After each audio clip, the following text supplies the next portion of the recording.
தலைமை பொறுப்பினை ஏற்று தலைமை உரை நிகழ்த்த உள்ள நல்லாசிரியர் சுப்புதருமன் ஐயா அவர்களை பற்றி ஒரு சில சொற்கள்.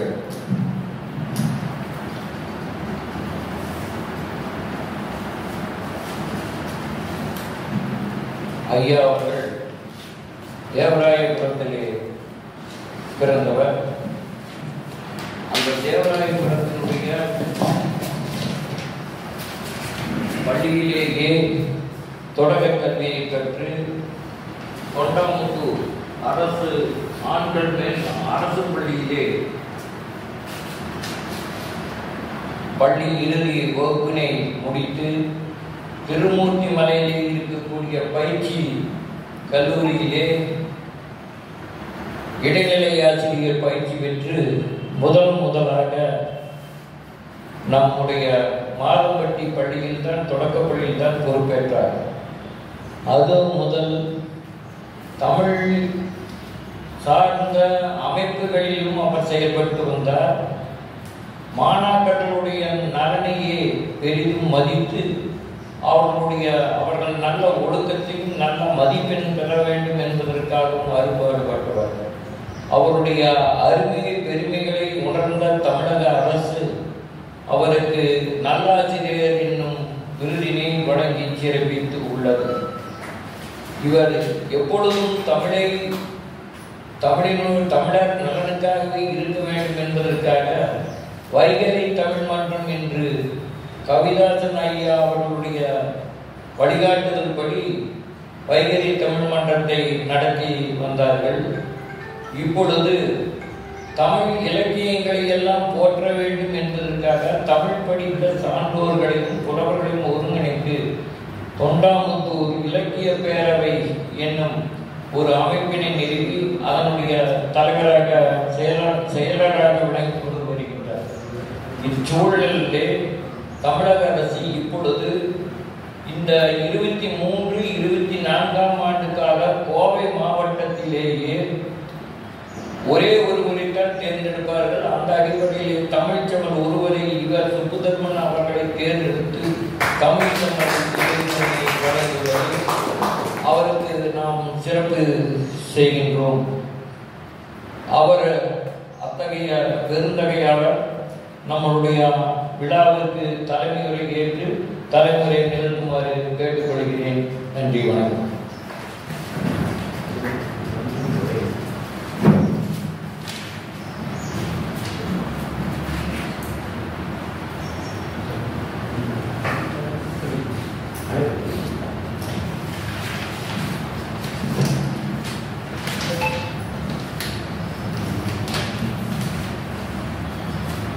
தொல்காப்பிய தமிழ் சங்கம் 92வது அமர்வில் இங்கே வரவேற்புரை நிகழ்த்திய அன்பிற்குரிய புலவர் காளியப்பனார் அவர்களே, இங்கே சிறப்புரை நிகழ்த்த வருகின்ற கைலை மாமணி பைந்தமிழ் செல்வி திலகவதி சண்முக சுந்தரம் அவர்களே, வெள்ளலூர் தமிழ் சங்கத்தினுடைய நிறுவனரும் வாகை என்கிற ஒரு புதிய அமைப்பினை தொடங்கி சிறப்பான முறையில் பணியாற்றி வருகின்ற ஓவிய பாவலர் துரைசாமி அவர்களே, நன்றியுரை நகரில் இருக்கின்ற என்னுடைய அன்பிற்குரிய நண்பர் முன்னாள் தலைமை ஆசிரியர் மா நடராஜன் அவர்களே, வருகை தந்திருக்கின்ற அருமை சான்றோர் பெருமக்களே, தமிழ் அமைப்புகளினுடைய பொறுப்பாளர்களே, அன்பு சகோதரிகளே, உங்கள் அனைவருக்கும் என்னுடைய நெஞ்சம் நிறைந்த வணக்கங்களை தெரிவித்துக் கொள்கின்றேன். தொல்காப்பியர் தமிழ் சங்கமம் என்கிற இந்த அமைப்பினை தொடங்கி பல்வேறு சிரமங்களுக்கு இடையிலே பல ஆண்டுகளாக நம்முடைய புலவர் காளியப்பனார் அவர்கள் தொடர்ந்து இதே அரங்கிலே நடத்தி கொண்டிருக்கின்ற அந்த சிறப்பான காட்சிகளை நாம் எல்லாம் பல முறை பார்த்திருக்கின்றோம். எவ்வளவு பேர் வருகின்றார்கள் என்பது முக்கியமல்ல, இந்த அமைப்பின் மீது பற்று கொண்டு வருகிற தமிழ் ஆர்வலர்களை, தமிழ் அமைப்புகளை வரவேற்று மிக சிறப்பான முறையில் இந்த அமைப்பினை தொடர்ந்து நடத்தி கொண்டிருக்கின்றார்கள். ஒரு இலக்கிய அமைப்பு, தமிழ் அமைப்பு நடத்துவது எவ்வளவு சிரமமான காரியம், சிக்கலான காரியம் என்பதை நாங்கள் அனுபவபூர்வமாக அறிந்திருக்கின்றோம். அந்த வகையில் பல அமைப்புகள் தொடங்கி ஒரு சில மாதங்கள் நடைபெறும் அல்லது ஒரு சில வருடங்கள் நடைபெறும். ஆனால் அதற்கு பின்னாலே அதை தொடர்ந்து நடத்துவதற்கான வாய்ப்புகள் இல்லாத காரணத்தினால் அந்த அமைப்புகள் செயல்பாடுகளின்றி முடங்கி போகின்ற நிலைமையும் இன்றைக்கு நம் கண்முன்னே காட்சியளித்துக் கொண்டிருக்கின்றது. அந்த வகையிலே இல்லாமல் தொடர்ந்து இந்த அமைப்பினை மிக சீரிய முறையில் பல நாடுகளோடு தொடர்பு கொண்டு அங்கு இருக்கிற தமிழ் ஆர்வலர்களையும் இணைத்துக் கொண்டு இதை தொடர்ந்து நடத்தி கொண்டிருக்கிற காளியப்பன் அவர்களுடைய செயலை நாம் பாராட்டாமல் இருக்க முடியும். ஏனென்று சொன்னால் இன்றைக்கு கூட முகநூலிலே வருகிற போது பார்த்தேன், ஒரு அமைப்பு அவருக்கு ஒரு விருதினை வழங்கி அந்த அரியணையிலே அமர்த்தி அவருக்கு கிரீடங்கள் சூட்டி தலைப்பாகைகள் சூட்டி மிக சிறப்பான முறையில் அவரை கௌரவித்த அந்த காட்சியை பார்க்கிற போது நம்முடைய தமிழ் அமைப்புகள் அத்தனை பேருக்குமே பெருமையாக இருக்கின்றது. அதே போல அவர் ஓயாது உழைக்கிற ஒரு தேதியாக இன்றைக்கு விளங்கிக் கொண்டிருக்கின்றார்கள். ஒரு முறை அவரோடு தொலைபேசியிலே தொடர்பு கொள்கிற போது நான் ஜார்க்கண்டிலே இருக்கிறேன் என்று சொல்லுகிறார். அங்கே எதற்கு சென்றீர்கள்? தமிழ் அமைப்பின் சார்பில் அங்கு ஒரு நிகழ்ச்சிக்காக சென்று கொண்டு இருக்கின்றேன் என்றார். சிறிது நேரத்தில் பார்த்தால் அங்கே இருக்கிற ஆளுநர் மாளிகையிலே நாங்கள் இருந்து கொண்டு இருக்கிறோம். நம்முடைய ஆளுநர் சிபி ராதாகிருஷ்ணன் அவர்கள் அப்பொழுது அங்கே ஆளுநராக இருந்த போது அவரோடு கலந்துரையாடிய அந்த நிகழ்ச்சிகள் எல்லாம் படங்களாக வெளியிட்டு அந்த பெருமையை நமக்கெல்லாம் தந்தார்கள். ஆக அந்த வகையில் காளியப்பன் அவர்களுடைய உழைப்பு மிக கடுமையானது. எத்தனையோ பெயர்களிலே சங்கங்கள், தமிழ் சங்கங்கள் ஆரம்பித்தாலும் கூட தொல்காப்பியர் தமிழ் சங்கமம் என்கிற ஒரு பெயரை தாங்கி இந்த அமைப்பை ஏற்படுத்தி இருப்பது என்று அப்பொழுது எங்களுக்கெல்லாம் கூட சற்று தயக்கமாக இருந்தது. எப்படி இவர் தொல்காப்பியர் பெயரை பயன்படுத்துகிறார்? தொல்காப்பியர் என்பது தெரியும், தமிழனுடைய இலக்கண நூல் வகுத்தவர். 3000 ஆண்டுகளுக்கு முன்பே அந்த இலக்கணத்தை வகுத்து அளித்தவர். அப்படிப்பட்ட தொல்காப்பியரை பற்றி மக்கள் தெரிந்து கொள்ள வேண்டும், ஆர்வலர்கள் தெரிந்து கொள்ள வேண்டும் என்ற நோக்கத்திற்காகத்தான் இந்த தொல்காப்பியர் தமிழ் சங்கமத்தை தொடர்ந்து நடத்தி கொண்டிருக்கின்றார்கள். அது மட்டுமல்ல, இன்றைக்கு இந்த ஆண்டு எனக்கு தமிழ்நாடு அரசு கடந்த மார்ச் மாதம் 1ஆம் தேதி தமிழ்ச்செம்மல் விருது என்கிற ஒரு விருதினை வழங்கி சிறப்பு செய்திருக்கின்றார்கள். கோவை மாவட்டத்தில் ஒரு 100க்கும் மேற்பட்ட நம்முடைய தமிழ் அறிஞர்கள் பல பேர் விண்ணப்பித்திருந்தார்கள். இருந்தாலும் நானும் அதில் ஒருவனாக விண்ணப்பித்திருந்தேன். திடீரென்று பிப்ரவரி 28ஆம் தேதி தொலைபேசியிலே தொடர்பு கொண்டு உங்களுக்கு தமிழ்ச்செம்மல் விருதுக்கு தேர்ந்தெடுக்கப்பட்டிருக்கிறீர்கள், உடனடியாக நாளை காலை 9 மணிக்கு வர வேண்டும் என்று 28ஆம் தேதி பிப்ரவரி 28, அடுத்த நாள் 1ஆம் தேதி 5 மணிக்கு சொல்கிறார்கள். சரி என்று புறப்பட்டு சென்றோம். அங்கே கவின் பல்கலைக்கழகத்தில் அந்த நிகழ்ச்சி நடைபெற்றது. நம்முடைய தமிழ் வளர்ச்சித்துறை அமைச்சர் மு.க. சாமிநாதன் அவர்கள் அந்த விருதினை வழங்கி சிறப்பு செய்தார்கள். அந்த வகையில் இன்றைக்கு இந்த விருதுக்கு நான் இன்னும் தகுதி பெற்றவராக என்னை நான் கருதி கொள்ளவில்லை. ஆனால் என்னுடைய மாணவ பருவத்திலே இருந்து தமிழ் மீது எனக்கு ஒரு ஈடுபாடு பற்று இருந்து கொண்டே இருந்தது. அந்த வகையில் நான் 1965ஆம் ஆண்டு நடைபெற்ற இந்தி எதிர்ப்பு ஊர்வலங்களிலும் கூட்டங்களிலும் பள்ளி மாணவனாக இருந்தபோது கலந்து கொண்டு தமிழ் வாழ்க இந்தி ஒழிக என்கிற முழக்கங்களை தெருக்களிலே முழங்கிக் கொண்டு சென்ற மாணவர் கூட்டத்தோடு நானும் ஒருவனாக இருந்து சுவர்களிலே அந்த முழக்கங்களை எழுதி இந்தி எழுத்துக்கள் எங்கே தென்படுகிறதோ அங்கெல்லாம் தார்பூசி அழைத்த நிகழ்வுகள் இன்றைக்கும் அது ஒரு துணிச்சலான காலம். இன்றைக்கு அந்த துணிச்சல் இருக்கிறதா என்று சொன்னால் நிச்சயமாக இல்லை.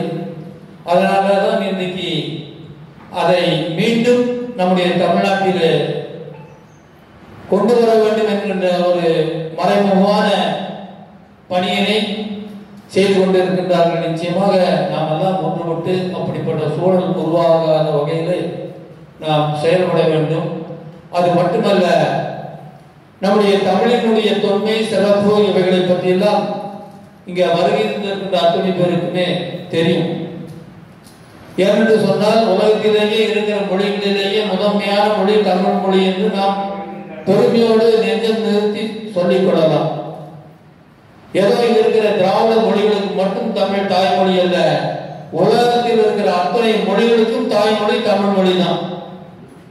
ஏனென்று சொன்னால் 3000 ஆண்டுகளுக்கு முன்னே தமிழுடைய வாழ்க்கை முறையை நம்முடைய மொழிக்கு இலக்கணம் வந்து தந்த தொல்காப்பியர். அதற்கு முன்னே அகத்தியம் என்கிற ஒரு இலக்கண நூல் 5000 ஆண்டுகளுக்கு முன்பே தோன்றியது என்று கூறப்படுகிறது. ஆனால் அந்த நூல் இப்பொழுது நம் இடத்திலே இல்லை. முதற் சங்கம், இடைச்சங்கம், கடைச்சங்கம் என்ற 3 சங்கங்களை நிறுவி ஒரு காலத்திலே நாம் எல்லாம் பெருமையோடு வாழ்ந்தோம். அந்த 3 சங்கங்களும் சேர்ந்து ஒப்பிட்டு பார்க்கிற போது மொத்த ஆண்டுகள் 9830 ஆண்டுகள் என்று நம்முடைய தமிழ் அறிஞர்கள் வகுத்து தந்திருக்கின்றார்கள். ஆக இந்த தமிழ் சங்கங்கள் தோன்றிய 9000 ஆண்டுகளுக்கு முற்பட்டது என்று சொன்னால் இந்த தமிழ் மொழி எத்தனை ஆயிரம் ஆண்டுகளுக்கு முன்பு தோன்றியிருக்க வேண்டும். பேச்சு மொழியாக வரி வடிவமாக பெறுவதற்கு எத்தனை ஆண்டுகள் அதை எடுத்துக் கொண்டிருக்கும். இப்படிப்பட்ட தொன்மையும் வலிமையும் இனிமையும் நிறைந்த நம்முடைய தாய்மொழி தமிழை காக்கின்ற பொறுப்பு நம்ம ஒவ்வொருவருடைய கடமையாகும். நம்முடைய ஐநா சபையில் இருக்கிற தமிழ் மொழி ஆராய்ச்சி நிறுவனம் ஒரு செய்தியை வெளியிட்டிருக்கின்றார்கள். உலகத்தில் இருக்கிற 6000க்கும் மேற்பட்ட மொழிகள் இருந்தன. அவையில 3500க்கும் மேற்பட்ட மொழிகள் அழிந்து விட்டன. இன்றைக்கு ஒரு 1500க்கும் மேற்பட்ட மொழிகள் அழிந்து கொண்டிருக்கின்றன என்று சொல்லி அழிந்து வருகிற மொழிகளிலே தமிழ் மொழி 8வது இடத்தில் இருக்கிறது என்கிற ஒரு அதிர்ச்சியான தகவலையும் அவர்கள் சொல்லியிருக்கின்றார்கள். அதற்கு காரணம் என்னென்னு என்று சொன்னால், ஒரு காலத்தில் 65 போல மற்ற மாநிலத்தவர்கள் நம்முடைய மொழியை அழிப்பதற்கு துணித்த போது நாம் எல்லாம் ஒன்றுபட்டு போராடினோம். ஆனால் இன்றைக்கு அந்த தமிழ் மொழியை நாமே கொஞ்சம் கொஞ்சமாக அழித்துக் கொண்டிருக்கிறோம் என்ற ஒரு வரலாற்றை, ஒரு நிகழ்ச்சியை நாம் எண்ணி பார்க்க வேண்டும். ஒரு மொழியினுடைய 50% விழுக்காட்டுக்கு மேல் பிற மொழி கலப்பு ஏற்பட்டால் அந்த மொழி அழிந்துவிடும் என்று அந்த ஆராய்ச்சியாளர்கள் சொல்லி இருக்கின்றார்கள். ஆக இன்றைக்கு நம்முடைய தமிழ் மொழியில ஒரு 40 விழுக்காடு என்கிற நிலையில் அந்த கலப்பு ஏற்பட்டிருக்கிறது. அந்த கலப்பின் காரணமாக இன்றைக்கு நாம் பேசுகிற ஒவ்வொரு வார்த்தையிலும் ஆங்கிலம் கலந்து பேசுகிறோம். அதிகாலையில் கண்விழி போது கண் மூடுகிற இரவு நேரம் வரை நாம் நினைத்து பார்த்தால், கணக்கிட்டு பார்த்தால், ஏறத்தாழ படித்தவர் படியாதவர், பள்ளி மாணவர், கல்லூரி என்று யாரை பார்த்தாலும் அவர் சொல்லுகிற வார்த்தைகள் தமிழை விட ஆங்கில சொற்கள் தான் அதிகமாக இருக்கும். இதே நிலைமை நீடித்துக் கொண்டு போனால் நிச்சயமாக எதிர்காலத்தில் தமிழுக்கு ஒரு பெரிய ஆபத்து ஏற்படும். ஏறத்தாழ 150 ஆண்டுகள் இந்த நாட்டை ஆங்கிலேயர்கள் ஆண்டார்கள். அவர்கள் இந்த நாட்டு விடுதலை தந்துவிட்டு செல்லுகிற போது எல்லாவற்றையும் எடுத்து சென்றார்கள். அவருடைய ஆவணங்களிலிருந்து அத்தனை பொருட்களையும் எடுத்து சென்றார்கள். ஆனால் அவர்கள் எடுத்து செல்லாத ஒரே பொருள் அவர்களுடைய ஆங்கில மொழி. அந்த ஆங்கில மொழிதான் இன்னைக்கு நம்மை அலைக்கழித்துக் கொண்டிருக்கிறது, நம்மை ஆட்டி படைத்துக் கொண்டிருக்கிறது. ஆகவே அதிலிருந்து நாம் விடுபட்டால் தான் நம்முடைய தமிழை காக்க முடியும். தமிழனுடைய பெருமையை நாம் பேசிக் கொண்டிருந்தால் மட்டும் போதாது, பட்டி எல்லாம் நாம் அந்த தமிழனுடைய சிறப்புகளை எடுத்துச் சொல்ல வேண்டும். ஆங்கில கலப்பு இல்லாத சூழ்நிலையை நாம் உருவாக்க வேண்டும். அது மட்டுமல்ல, இன்றைக்கு ஏதோ ஒரு வகையிலே தமிழ் வழி தொடக்க பள்ளிகளிலேயே இன்றைக்கு ஆங்கில வழி பாடங்கள் தான் நடந்து கொண்டிருக்கின்றன. இது மிகப்பெரிய ஒரு கொடுமையான காரியம்.